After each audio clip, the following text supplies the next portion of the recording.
Levons-nous, enfants de Dieu, levons-nous pour la bataille finale. Armons-nous de toutes les âmes spirituelles. Nous allons limer Satan. Bienvenue sur votre émission La Voix des Rochers. Aujourd'hui, nous allons répondre à la question suivante. Quel sens donner au pardon dans la vie du chrétien?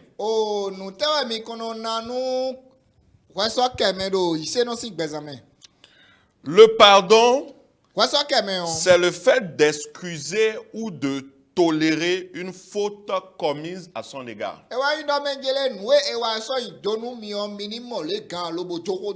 Dieu nous demande de pardonner. Le pardon est obligatoire dans la vie du chrétien. Marc chapitre 11, versets 25 et 26. Jésus parle en disant: Et lorsque vous êtes debout faisant votre prière, si vous avez quelque chose contre quelqu'un, pardonnez, afin que votre Père qui est dans les cieux vous pardonne aussi vos offenses. Le verset 26 dit ceci: Mais si vous ne pardonnez pas, votre Père qui est dans les cieux ne vous pardonnera pas non plus vos offenses. Il est clair ici que Jésus nous montre le chemin du pardon. Et nous savons ce qu'il a dit à Pierre concernant le pardon. Pierre a essayé de lui montrer que c'est difficile. Et Jésus lui a dit: il faut le faire quand même. Amen. Donc le pardon est obligatoire dans la vie du chrétien. Parfois, l'offense est si grave que certaines personnes pensent qu'elles ne pourront pas pardonner, puisqu'elles se disent, si elles pardonnent, elles doivent faire comme si l'offense n'a jamais existé. Il faut faire la différence entre le pardon qu'on accorde à une personne et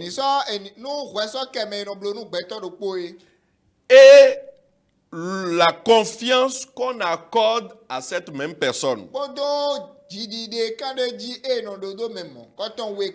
Ou encore, la façon de traiter cette personne-là.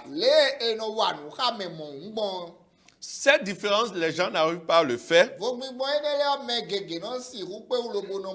Et cela leur donne l'impression que c'est trop difficile, voire impossible à faire. Dans Matthieu chapitre 18, à partir du verset 23 jusqu'à la fin du chapitre,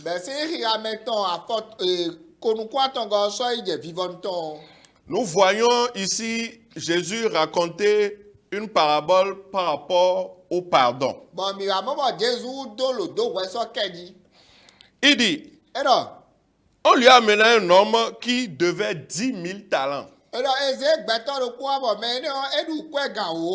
Il n'avait pas de quoi payer. Et son maître ordonna qu'il fût vendu. Lui, sa femme, ses enfants et tout ce qu'il avait, afin que la dette fût acquittée. Et le serviteur, se jetant à terre, se prosterna devant le maître.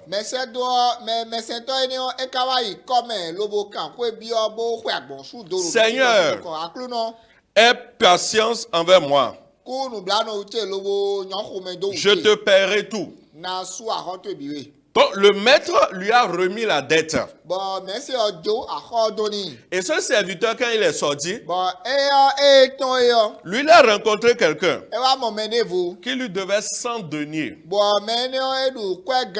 Il le saisit et il l'étranglait. Il dit, paie ce que tu me dois. Vous voyez, lui, il doit beaucoup d'argent, 10 000 talents.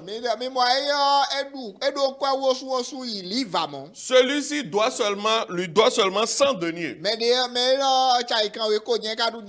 Les 100 deniers n'atteignent même pas un seul talent. Lui, il doit 10 000 talents. On lui a pardonné.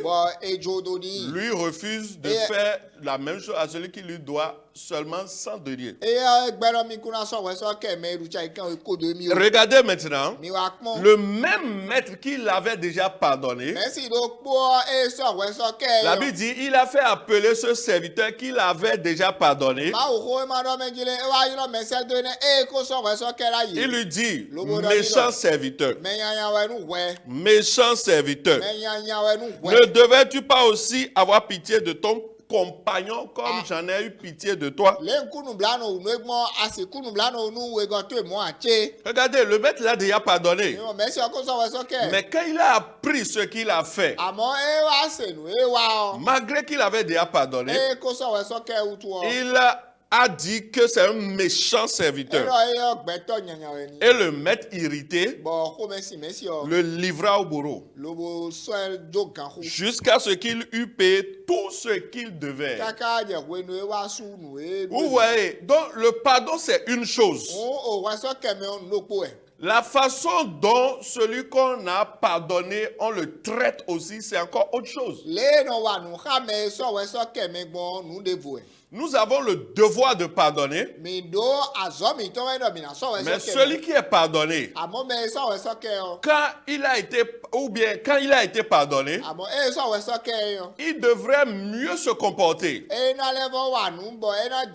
devrait faire en sorte que le pardon qu'on lui a accordé là, qu'on puisse être content de l'avoir fait. Mais voici celui-ci, il se comporte de façon vraiment bizarre. Et le même qui dit qu'il faut pardonner et qui a pardonné, il a jeté au bourreau. Donc vous voyez, il faut faire la différence entre le pardon que nous accordons et la personne, ses façons, son comportement, etc. Nous pouvons pardonner quelqu'un sans lui donner notre confiance. Nous pouvons pardonner quelqu'un sans nous mettre dans la situation où la personne pourra nous détruire à nouveau. Donc c'est ce qui fait que beaucoup de gens pensent qu'ils ne peuvent pas pardonner. Croyant que s'ils pardonnent là, ils sont obligés de se laisser vulnérables à la merci de celui qu'on a pardonné.